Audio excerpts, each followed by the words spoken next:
గెలిచారు. ఇది వేరు. గ్రామీణ ప్రాంతాల్లో గ్రామీణ వ్యవస్థలో సర్పంచ్ల ఎన్నికలనేవి డెఫినెట్‌గా విభిన్నంగా ఉంటాయి. దీనికి దానికి చాలా తేడా ఉంటుంది. చాలా విభిన్నంగా ఉంటాయి.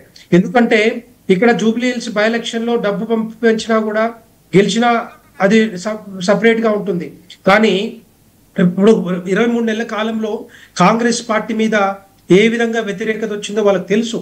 అందుకే ఇప్పుడు దాకా ఎలక్షన్లను పోస్ట్ పోన్ చేసుకుంటూ ఒక పూచీగా 42% బీసీ రిజర్వేషన్ చూపించుకుంటూ దాన్ని టైం పాస్ చేసుకునే కార్యక్రమం కాంగ్రెస్ పార్టీ చేసింది. కాబట్టి ఈ రోజు ఇప్పటిదాకా గ్రామీణ వ్యవస్థ కుంటుపడిపోయింది. అభివృద్ధి మొత్తం కూడా ఆగిపోయింది. సంక్షేమ పథకాలు అమలు కాని పరిస్థితి కనపడతా ఉంది. దగ్గర 3,000 కోట్ల రూపాయల సంవత్సరానికి 15th ఫైనాన్స్ కమిషన్ రావాల్సిన డబ్బులు కూడా ఆగిపోయిన సందర్భాలు మనం చూస్తా ఉన్నాం. ముఖ్యంగా చెప్పాలంటే ఎక్కడైనా కూడా ఈ తెలంగాణ రాష్ట్రంలో అన్ని గ్రామాల్లో ఏ గ్రామం తీసుకున్నా కూడా అభివృద్ధి జరిగింది అంటే కేంద్ర ప్రభుత్వ నిధులతోటే. అంతకుముందు బీఆర్ఎస్ టైంలో 9.5 సంవత్సరాలు, ఇప్పుడు కూడా దగ్గర ఇప్పుడు ఎందుకంటే వీళ్ళు తీసుకోలేదు కాబట్టి సర్పంచ్ల కాలం అయిపోయింది కాబట్టి వీళ్ళకి రాలేదు కాబట్టి కొంత ఫండ్ అయిపోయింది. కానీ అక్కడ చూస్తే గ్రామాల్లో రోడ్లు కానీ, స్ట్రీట్ లైట్స్ కానీ, డ్రైనేజ్ వ్యవస్థ కానీ, ప్రకృతి వనాలు కానీ, శ్మశాన వాటికలు కానీ, గ్రామ పంచాయతీ బిల్డింగ్స్ కానీ మొత్తం కూడా కట్టించింది బీఆర్ఎస్ హయాంలో కేంద్ర ప్రభుత్వ నిధులతో తప్పితే రాష్ట్ర నిధులతో కాదు. ఇప్పుడు కూడా కేంద్ర ప్రభుత్వ నిధులతోటే ఈ గ్రామాలు మొత్తం కూడా టోటల్ గా ఆ మెయింటెనెన్స్ కూడా కేంద్ర ప్రభుత్వ నిధులతో నడుస్తూ ఉన్నాయి తప్పితే, ఎందుకంటే డైరెక్ట్ గా కేంద్ర ప్రభుత్వం నుంచి సర్పంచ్లకి చెక్ పవర్ ద్వారా వాళ్ళు యాక్సెస్ చేసుకునే అవకాశాలు కేంద్రం కల్పించింది. అందుకనే నేనేమంటున్నా, అప్పుడు అతను బీఆర్ఎస్ హయాంలో ఏ విధంగా అయితే డెవలప్మెంట్ యాక్టివిటీస్ కింద కేంద్రం నిధులు విడుదల చేసిందో అదే విధంగా ఇప్పుడు కూడా 3,000 కోట్ల రూపాయలు సర్పంచ్ల ఎన్నికలు అయిపోయిన తర్వాత వచ్చే అవకాశాలు ఉంటాయి. సెకండ్ పాయింట్, ఈ కాంగ్రెస్ పార్టీకి ఏమంటున్నారంటే జూబ్లీ హిల్స్ ఎలక్షన్ లాగానే మేము కూడా తెలంగాణ రాష్ట్రంలో అన్ని గ్రామాలు చాలా వరకు స్వీప్ చేస్తామని చెప్పి అంటున్నారు. వాళ్ళకి తెలియట్లేదు ఏంటంటే ప్రత్యక్షంగా చూసిరో లేదో తెలియదు, ఫీల్డ్లో ఉన్నారో తెలియదు. కానీ ఒకటి చెప్తా ఉన్న ముఖ్యమంత్రి రేవంత్ రెడ్డి గారికి కూడా డెఫినెట్ గా వాళ్ళ సర్వేల ద్వారా తెలిసి ఉంటుంది. ఒకటి ఏంటంటే వీళ్ళు దేనికి వీళ్ళు ఇచ్చిన హామీలు ఎక్కడ పూర్తి చేసిరని చెప్పి తెలంగాణ ప్రజలు వాళ్ళకి కాంగ్రెస్ పార్టీ ఓటేసి గెలిపించాలి. అది అడుగుతా ఉన్నారు డెఫినెట్ గా. భారతీయ జనతా పార్టీ మేము అడుగుతా ఉన్నాం, తర్వాత తెలంగాణ ప్రజలు, ఊర్ల గ్రామాల ప్రజలందరూ కూడా అడుగుతా ఉన్నారు. ఒకటి, వీళ్ళు ఇచ్చిన 6 గ్యారంటీల హామీలలో ఒక బస్సు ప్రయాణము లేకపోతే గ్యాస్ మీద తప్పితే ఎక్కడన్నా వీళ్ళు పూర్తిగా ఎక్కడన్నా ఇచ్చిర్రా? రైతులకు కనీసం రైతులను కూడా పట్టించుకొని దుస్థితి ఈ తెలంగాణ రాష్ట్రంలో కల్పించారంటే అది కాంగ్రెస్ పార్టీని కల్పించింది. రైతులకి 2 సార్లు రైతు బంధు ఎగ్గొట్టారు, 3వసారి వేసారు, అది కూడా అడావిడిగా వేసారు. ఎందుకంటే లోకల్ బాడీ ఎలక్షన్స్ వస్తాయని చెప్పి రైతు కూలీలను పట్టించుకోలేదు. మహిళలు 2,500 రూపాయలు ఇస్తా అని చెప్పి అది పట్టించుకోలేదు. తర్వాత వృద్ధులకి 4,000 రూపాయలు ఇస్తున్నారు, వికలాంగులకు 4,000 రూపాయలు ఇస్తున్నారు, నిరుద్యోగ వృత్తి ఇస్తున్నారు, నిరుద్యోగులకి విద్యార్థులకి ఉద్యోగ భద్రత ఇస్తున్నారు, తర్వాత తులం బంగారు అన్నారు, స్కూటీ అన్నారు. స్కూటీ కాదు కదా, ఈవెన్ సైకిల్ ఇచ్చేంత గతి కూడా కాంగ్రెస్ పార్టీకి లేదు. అంటే కాంగ్రెస్ పార్టీ ప్రభుత్వం ఏ దుస్థితిలో ఉందో తెలంగాణ ప్రజలు అర్థం చేసుకున్నారు. కాబట్టి ఈ రోజు ఎట్టి పరిస్థితుల్లో గ్రామీణ ప్రాంతాల్లో కాంగ్రెస్ పార్టీకి ఓటేసే అవకాశాలు ఎక్కడ కూడా కనిపించట్లేదు.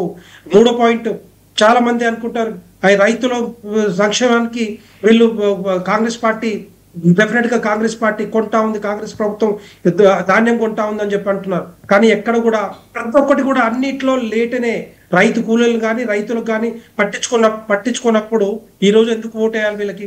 ఆ రోజు 6 గ్యారంటీల హామీల్లో రైతులంతా సంబరపడ్డారు. ఎస్, నాకు కూడా 12,000 రూపాయలు మరి ఎకరానికి వస్తుందని చెప్పి సంబరపడ్డారు. కానీ అది ఇచ్చే అవకాశాలు లేవు. రైతు కూలీలందరూ సంవత్సరానికి 12,000 రూపాయలు మాకు వస్తుంది, డెఫినెట్ గా కాంగ్రెస్ పార్టీకి వేయాలనుకున్నారు. కానీ వేసిన తర్వాత ప్రభుత్వంలోకి వచ్చిన తర్వాత వాటిని ఏ విధంగా విస్మరిస్తా ఉన్నారో, ఏ విధంగా పట్టించుకోకుండా మరి పోతా ఉన్నారో ఇప్పుడు తెలంగాణ ప్రజలకు అర్థమవుతుంది. కాంగ్రెస్ పార్టీ ఉంటే, కాంగ్రెస్ ప్రభుత్వం ఉంటే ఇవి ఏవి కూడా పూర్తి కావు, అవి ఫుల్ఫిల్ కాని పరిస్థితిలో మరి తెలంగాణ ప్రజలు ఉన్నారు. కాబట్టి దాంతో పాటుగా మీరు అంతకుముందు రుణమాఫీ గురించి చెప్పాలంటే కొంత చేసారు, ఒక 18,000 కోట్ల రూపాయలు చేసినని చెప్పారు. కానీ దగ్గర 31,000 కోట్ల రూపాయలు బాకీ రుణాలు ఉంటే దాంట్లో 18,000 కోట్ల రూపాయలు చేసి మిగతా ఎంత కూడా టెక్నికల్ ఇష్యూ ఉంది అని చెప్పి ఆపిన పరిస్థితి చూసాం. చాలా మంది తెలంగాణ ప్రజలు, తెలంగాణ రైతులందరూ కూడా ఇప్పుడు అడుగుతా ఉన్నారు. 2 లక్షల రూపాయల కొంచెం ₹1, ₹2 తీసుకున్నా కూడా దాన్ని ఆపిన పరిస్థితి తెలంగాణ ప్రజలు కనపడతా ఉంది. వాళ్ళు ఓట్లేస్తారా మీకు కాంగ్రెస్ పార్టీకి? మళ్ళీ ఓట్లేసి వీళ్ళ గ్రామీణ ప్రాంతాల్లో కాంగ్రెస్ పార్టీ అభ్యర్థిని గెలిపించే అవకాశాలు ఉన్నాయా? దాంతో పాటుగా ఇంకొక ఇంపార్టెంట్ ముఖ్య విషయం ఏంటంటే, ఈ రోజు ఈ ఎన్నికలు ఆపడానికి కారణం అంతా కూడా ఒక పూచిగా చూపిస్తూ 20 నెలల కాలం తర్వాత లోకల్ బాడీ ఎలక్షన్స్ వస్తున్నాయని చెప్పి 42% కామారెడ్డి బేసిక్ డిక్లరేషన్ ఏదైతే ఇచ్చారో దాన్ని తీసుకొచ్చారు. హడావిడిగా ఏదో ఒక సర్వే చేయించారు. తర్వాత మళ్ళీ మొట్టికాయలు వేస్తే బీసీ కుల పెద్దలు కానీ ఐటీ కోర్టు కానీ చెప్తే మళ్ళీ బీసీ డెడికేటెడ్ కమిషన్ వేసి హడావిడిగా ఒక రిపోర్ట్ తీసుకొచ్చి సబ్మిట్ చేసి తర్వాత మళ్ళీ ఇప్పుడు భారతీయ జనతా పార్టీ మీద, గవర్నర్ గారి మీద, రాష్ట్రపతి గారి మీద ఇదంతా కూడా బురద జల్లడానికి చేస్తున్న ప్రయత్నాలు తెలంగాణ బీసీ సమాజం అంతా కూడా గమనిస్తా ఉన్నారు. బీసీ సమాజాన్ని ఒకటే అనుకున్నారు వాళ్ళు.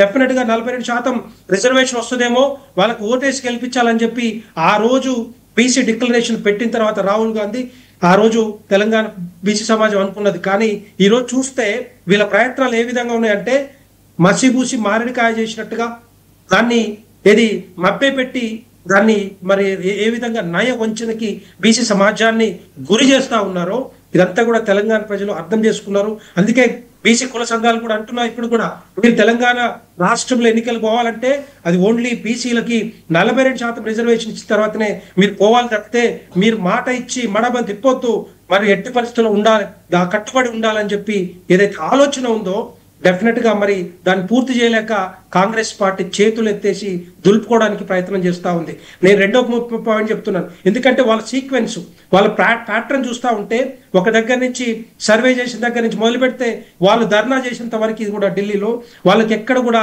చిత్తశుద్ధి ఎక్కడ కనపట్లేదు.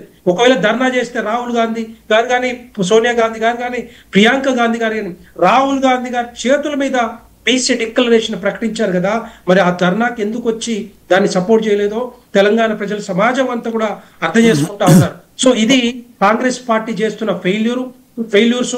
కాంగ్రెస్ పార్టీ ఏదైతే మభ్య పెట్టడానికి ప్రయత్నం చేస్తా ఉందో, ఈ రోజు ముఖ్యమంత్రి గారు కానీ మిగతా మంత్రులందరూ కూడా ఒకటే చెప్తా ఉన్నారు, మా దగ్గర పైసలు లేవు, డబ్బులు లేవు, మేము ఏ విధంగా అభివృద్ధి చేయాలో మాకు తెలియదు, సంక్షేమ పథకాలు ఏ విధంగా అమలు చేయాలో మాకు తెలియదు, చేతులు ఎత్తేసిన పరిస్థితి కనపడతా ఉంది.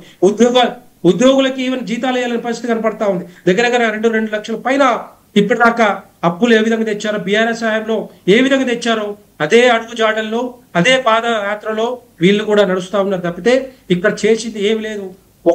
ఒకటి కేంద్ర ప్రభుత్వం మీద ఆధారపడి ఈ ప్రభుత్వాన్ని నడిపిస్తున్నది ఇప్పుడు కాంగ్రెస్ ప్రభుత్వం, అంతకుముందు బీఆర్ఎస్ ప్రభుత్వం తప్పితే అప్పుడు 10 లక్షల కోట్ల రూపాయలు ఏ విధంగా ఖర్చు పెట్టాం కేంద్ర ప్రభుత్వం నిధులతోటి. ఈ రోజు కూడా ఇప్పుడు కూడా ప్రతిదీ హైవేస్ కానీ, స్కైవేస్ కానీ, రైల్వేస్ కానీ, ఎయిర్వేస్ కానీ ఎక్కడ చూసినా కూడా మొన్నటికి మొన్న దగ్గర 86,000 కోట్ల రూపాయలు మరి రోడ్ల కొత్త రోడ్లు హైవేలు వేయడానికి మరి కోమటిరెడ్డి వెంకటరెడ్డి గారు వారు స్వయంగా చెప్పారు. డాక్టర్ బి రెడ్డి గారు చాలా మంది